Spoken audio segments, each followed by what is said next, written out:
Hello and welcome to Fall Serendipity. I'm Jeslyn Wheeless, a children's librarian at the Summit Library, and our program today is a very exciting and true story about a bear, a black bear, that broke into a chocolate candy store and ate a lot of chocolate candy.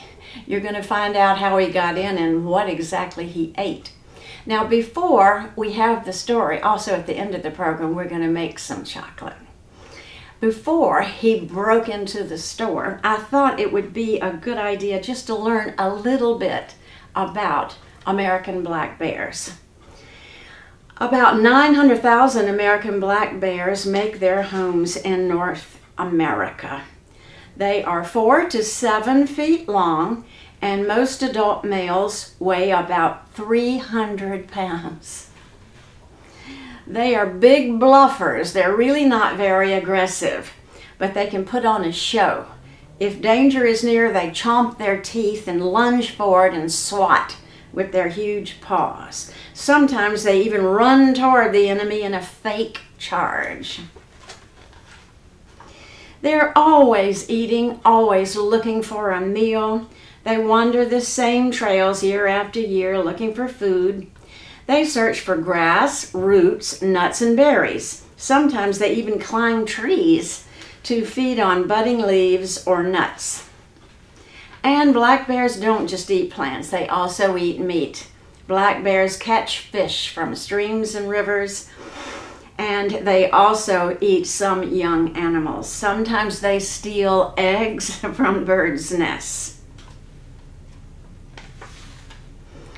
In winter, as I'm sure you know, black bears hibernate, but first they must find a den. Most bears sleep in brush piles or hollow logs. Some make dens inside large trees. Growing up, at birth, black bear cubs weigh about 12 ounces. That's very tiny, but they grow quickly. Cubs gain up to 70 pounds in the first 6 months. Cubs spend their first few months feeding. In spring, they leave the den. Their mother teaches them how to find food. And that is some information about black bears. So let's go to today's story. It is a true story, and Ron Harris has written a story about it and just added some thoughts, but everything in it is actually true, except he made up a name for the bear, which is kind of fun, B. Thomas the bear. And this book is illustrated by Joey Cook John Wagner. Rocky Mountain Chocolate Adventure.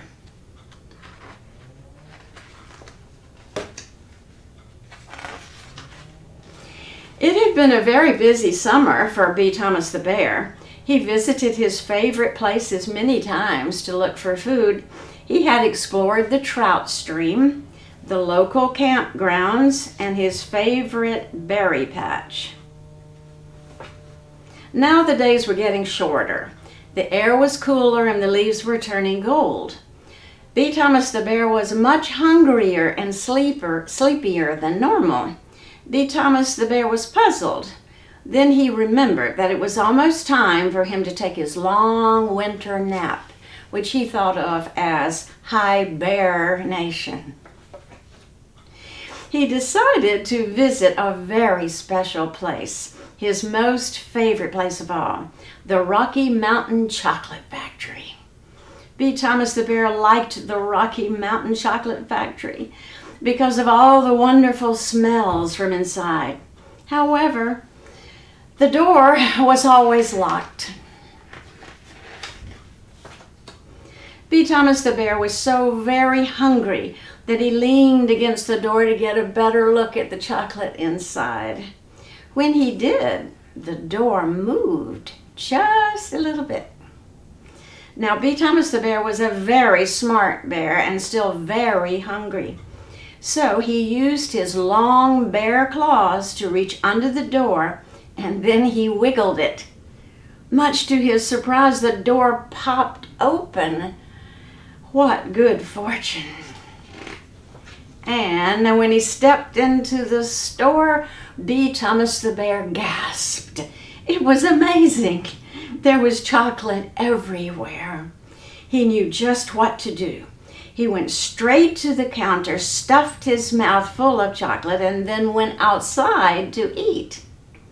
The chocolate was so good that B. Thomas the bear was still hungry, and the door was still not locked. So B. Thomas went back inside the Rocky Mountain Chocolate Factory again and again and again. He ate all the cookie bears. He ate all the balls of joy. He ate all the crispy rice treats. He gobbled up every single peanut butter bucket. He ate and he ate and he ate.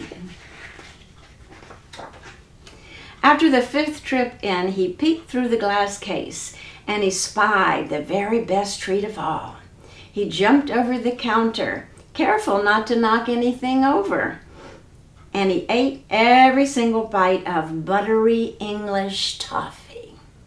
B. Thomas the bear ate so much chocolate that his belly bulged. At last he felt full and happy and content. B. Thomas the bear left the store and slowly sauntered away to his favorite napping place. He curled up, closed his sleepy bear eyes, and drifted into hibernation, dreaming of his favorite chocolatey treats from the Rocky Mountain Chocolate Factory. The end.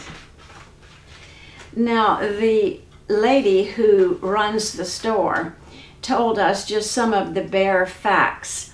When she and the other people who worked in the candy store came in the next morning after the bear had been in there eating chocolate, the first thing they noticed was that the door was not locked. So they figured perhaps the last person that left just forgot to lock the door, but that was not very likely. Then they went in, and you would think that the chocolate candy store was a mess. Wouldn't you think, after having a big 300-pound bear in there? But it wasn't. It wasn't a mess. The only thing that gave them a clue was there was a little bit of dirt on the counter near where the cash register was. So that gave them a clue that some creature had been inside. So they decided they would look at the video recording that is always up there all day and all night. And when they looked at it, they saw the bear. They saw how the bear had gotten in with his claws jiggling under the door. And they saw everything he ate. And they saw that he took the food outside to eat. And that's one of the reasons there was not a mess in the store. So they disinfected all the counters, candy cases, and the floor, and they were able to open for business around noon that day. I'm sure the bear was very disappointed in the spring when he came out of hibernation and went straight to the chocolate store, because that door at night was always going to be locked, and it was repaired to be sure it would. And that is the story of B. Thomas the Bear's Rocky Mountain Chocolate Adventure. Now, at the end of the program, we're going to make some chocolate. And you'll be able to take some home, those of you who come to the live program on Thursday. Now, I want to show you another book, just quick information about another book. Now, I have a song about a grizzly bear, so I thought I better show you what a grizzly bear looks like. You can't see him very well there, but he's a big bear, real big bear. And they live mostly in Alaska now. But the book says, it gives some information on how not to be eaten by a grizzly bear. To avoid surprising a bear, sing songs, talk loudly, and call out, "Hey, bear," when hiking in bear country. That surprises me, but what the author means is let the bear know you're there so he won't be surprised and then frightened and attack. If you're camping, hang the food between trees at the campsites. Don't have it within the bear's reach. Never run from a bear. Give bears the space they need.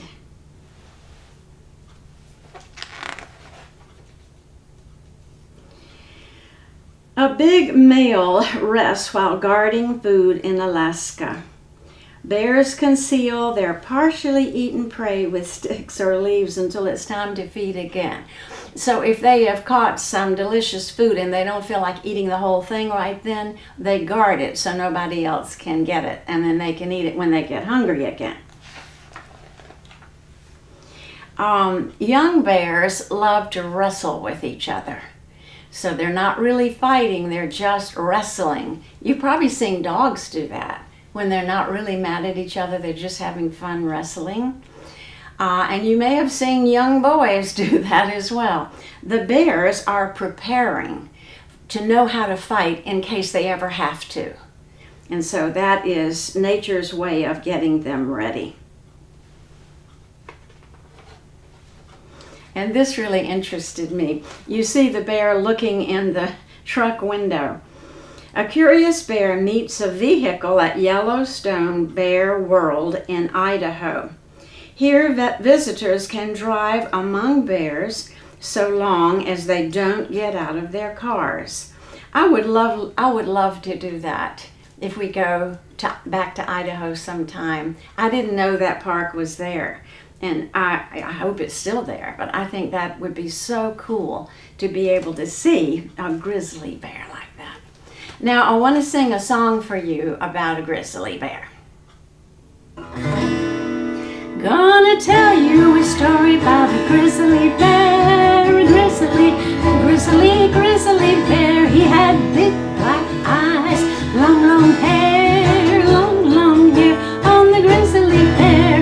What makes this song really fun is it for you to participate. Now I want you to do what I'm going to do now.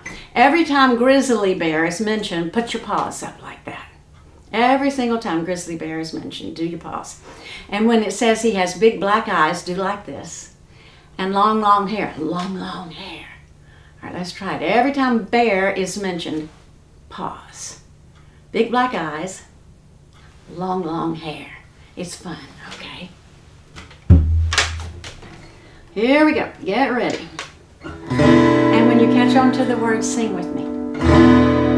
Gonna tell you a story about a grizzly bear, a grizzly bear. He had big black eyes and long hair, long hair on the grizzly bear. Well, my mama was afraid of the grizzly bear. My mama was afraid of the grizzly bear, but I'm not afraid of the grizzly bear. I'm not afraid of the grizzly bear. Well, my papa was afraid of the grizzly bear. My papa was afraid of the grizzly bear. He had long big black eyes, long hair, long hair on the grizzly bear, but I'm not afraid of the grizzly bear. No, I'm not afraid of the grizzly bear. He has big black eyes, but I don't care, 'cause I'm not afraid of the grizzly bear. Tell you a story about a grizzly bear, grizzly bear. He had a big black eyes, long hair, long hair on the grizzly bear.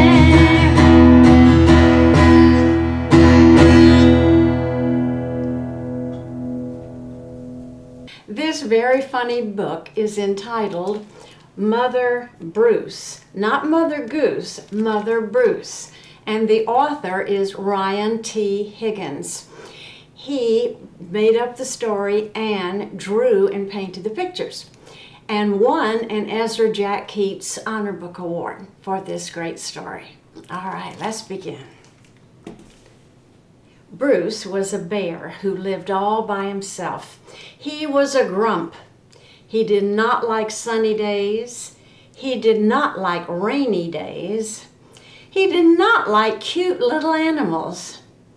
Bruce only liked one thing: eggs. He collected them from all over the forest. He said, "Good morning, Mrs. Sparrow," as he took her eggs and put them in his basket.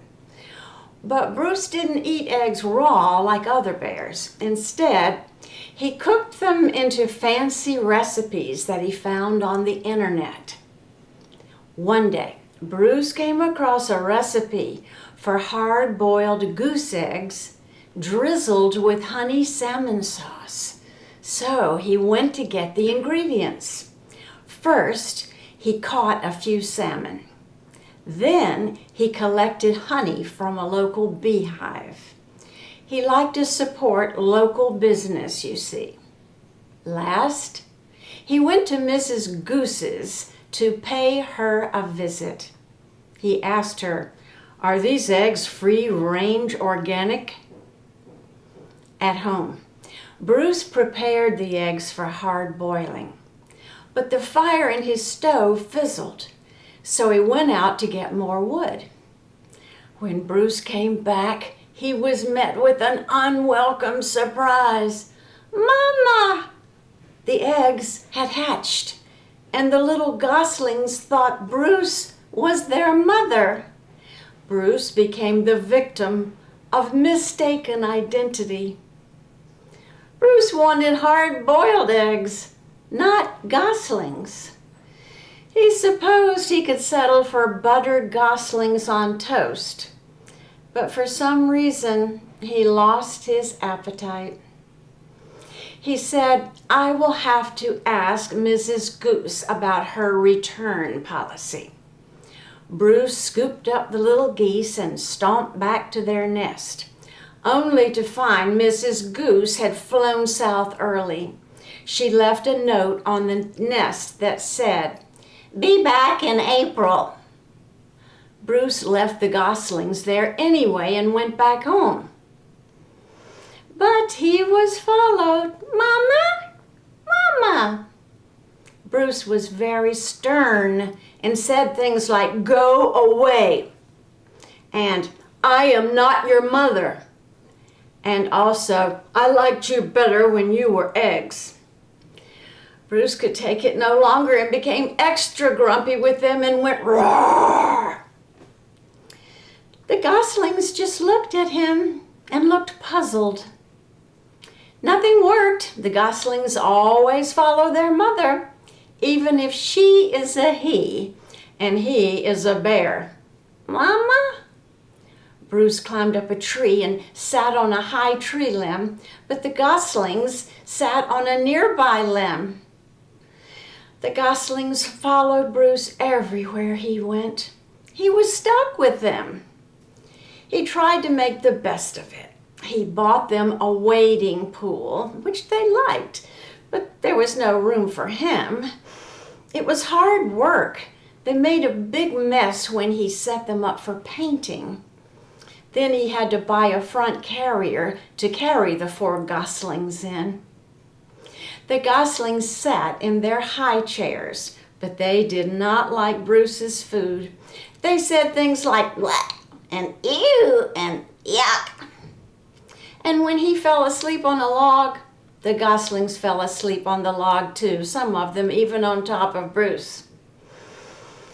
As the seasons passed, Bruce watched the pesky goslings grow older, from annoying baby geese to stubborn teenage geese to boring adult geese.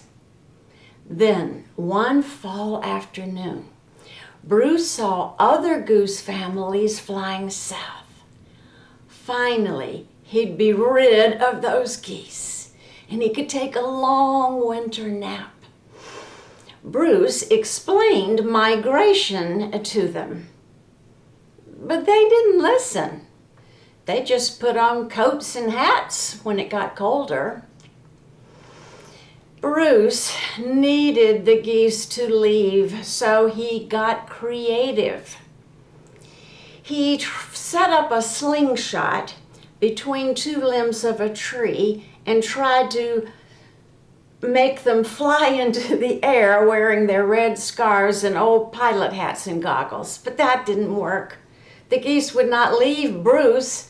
He set them off in little remote control airplanes, but they flew right back.